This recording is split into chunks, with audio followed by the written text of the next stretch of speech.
L'imparfait. On va voir la même chose, la structure de l'imparfait. On va voir dans quel cas on l'utilise. Et puis, à la fin, on mettra les deux ensemble. C'est-à-dire, dans quel cas on alterne entre le passé composé et l'imparfait. OK?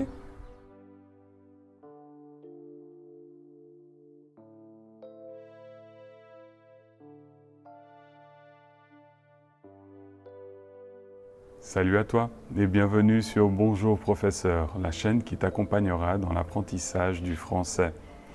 Aujourd'hui, je te propose de parler de passé. Et c'est dans un château exceptionnel, à 20 km de Nazaré, un château qui se trouve dans la ville de Porto de Mós, que nous allons commencer notre petit voyage sur le passé composé et l'imparfait. Je vous montre.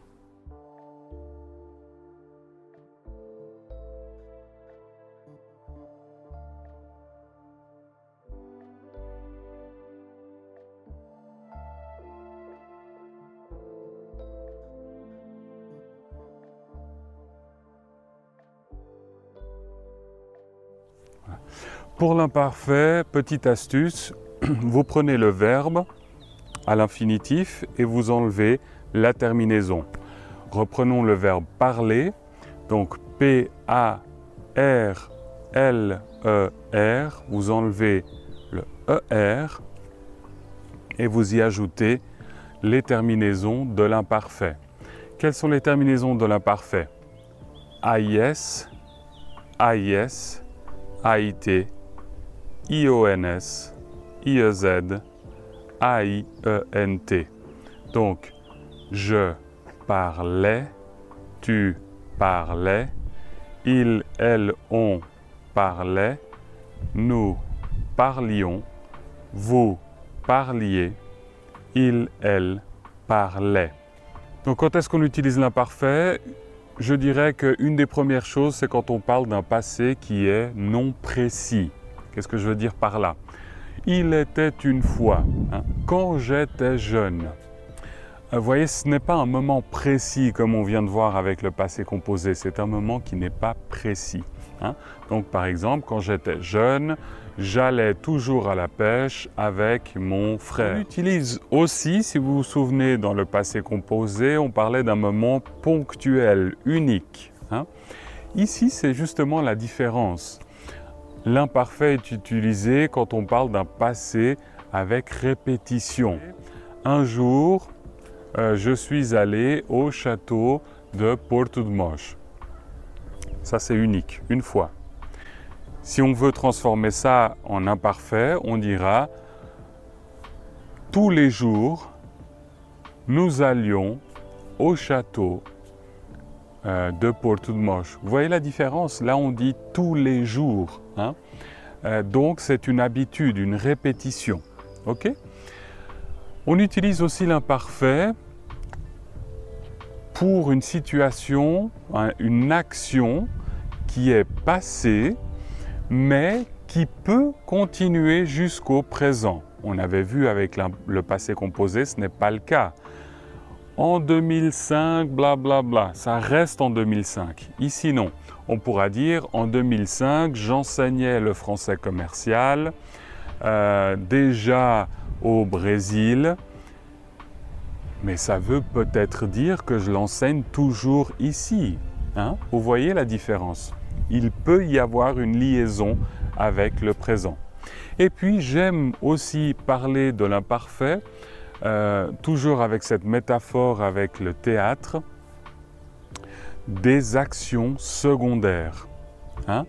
Rappelez-vous, vous avez un théâtre, des rideaux, une scène, une table, des chaises, des lampadaires, tout ça c'est le décor, c'est la description. Donc quand on arrive ou quand on parle d'un théâtre, on disait « Ah, dans ce théâtre, il y avait des beaux rideaux rouges, il y avait une table, il y avait des chaises, des lampadaires bleus, pourquoi pas ?» L'acteur est entré. Vous vous souvenez? Action principale, passé composé. OK? Donc, c'est pour ça que vous allez voir des phrases comme « j'étais au téléphone », un décor, une description, « j'étais au téléphone » quand soudain, une action principale, quand soudain, ma mère est entrée. Vous voyez, le décor, la description de la situation, du contexte, c'est de l'imparfait. J'étais au téléphone. Et l'action principale, quelque chose qui arrive de manière ponctuelle, c'est ma mère qui est entrée. Est entrée, passé composé. Donc ça, c'est ce qu'on appelle l'alternance entre le passé composé et l'imparfait. C'est quelque chose de difficile, il est vrai, mais j'espère qu'avec ces quelques explications entre ces différences, vous pourrez mieux comprendre cette alternance. Ok? Donc, en résumé, on a d'une part le passé composé avec l'auxiliaire avoir ou être, plus participe passé, et on a d'un autre côté l'imparfait avec les terminaisons AIS, AIS, AIT, IONS, IOZ, AIENT. Quand est-ce qu'on choisit l'un ou l'autre? Passé composé, pensez aux 3 P, ponctuel, précis, principal. Une action unique, ponctuelle, une action précise dans le temps et une action principale. Qu'est-ce que vous voulez transmettre quand vous parlez avec quelqu'un? Souvent, les latins, vous voyez, je suis au Portugal, comme vous savez, pour dire une chose, qu'est-ce qu'ils font normalement? Ils font le tour jusqu'à ce qu'ils arrivent au centre. Ah, hier, je marchais avec mon chien, on se promenait dans les bois, c'était sympathique, tout se passait bien. Mais tu sais quoi? J'ai rencontré Marcel. Vous voyez, tout ce blablabla de 5 minutes pour dire « j'ai rencontré Marcel ». C'est ça l'action principale. Tout le décor, toute la description, tout le contexte est à l'imparfait. Mais l'action principale est au passé composé. OK? Alors, je vous laisse avec ces quelques explications. J'espère que vous avez apprécié l'environnement. C'était donc le château de Porto de Mós. A été un château très important pendant la défense de toute la région de Leiria, pendant les invasions des Maures. On parle d'un château qui a quand même un style différent, gothique et de la Renaissance, avec des tours, 2 tours principales. Mais comprenez qu'on parle d'un château, en l'occurrence, qui date du XIIe siècle. Il atteint presque 1000 ans.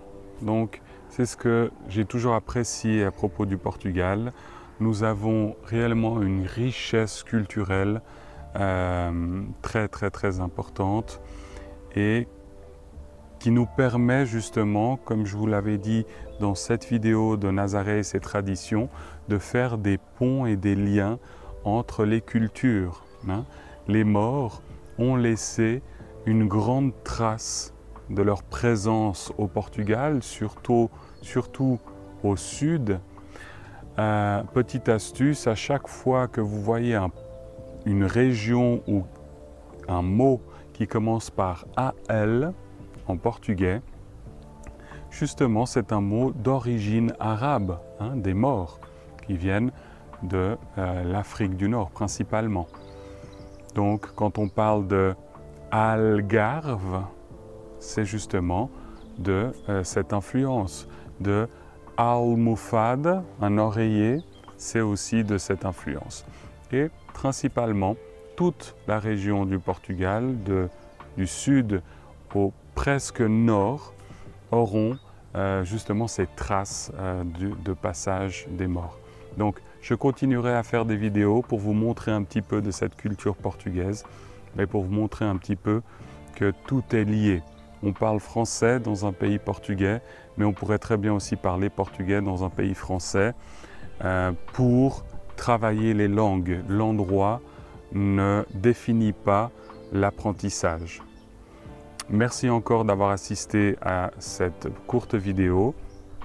J'en ferai d'autres sur le passé composé et l'imparfait car c'est un sujet qui est difficile. Et puis, n'oubliez pas, avoir une explication, ça vous aidera, mais il faudra quand même travailler cela avec des exercices. N'hésitez pas à cliquer dans le lien des descriptions sur les quelques livres que je vous propose pour l'apprentissage du français. Cosmopolite est la méthode que j'utilise, que je trouve intéressante en termes de globalisation. Les sujets sont abordés de manière simple, donc n'hésitez pas à regarder en bas. Et puis différentes littératures pour l'apprentissage même du français, donc des audiolivres, pourquoi pas, des abonnements Kindle, Amazon. Et si vous souhaitez un équipement, un de ces équipements que je possède, vous avez une petite liste en bas. Si vous aimez la qualité du son ou de l'image, n'hésitez pas à vous en procurer un aussi. Au plaisir et à bientôt.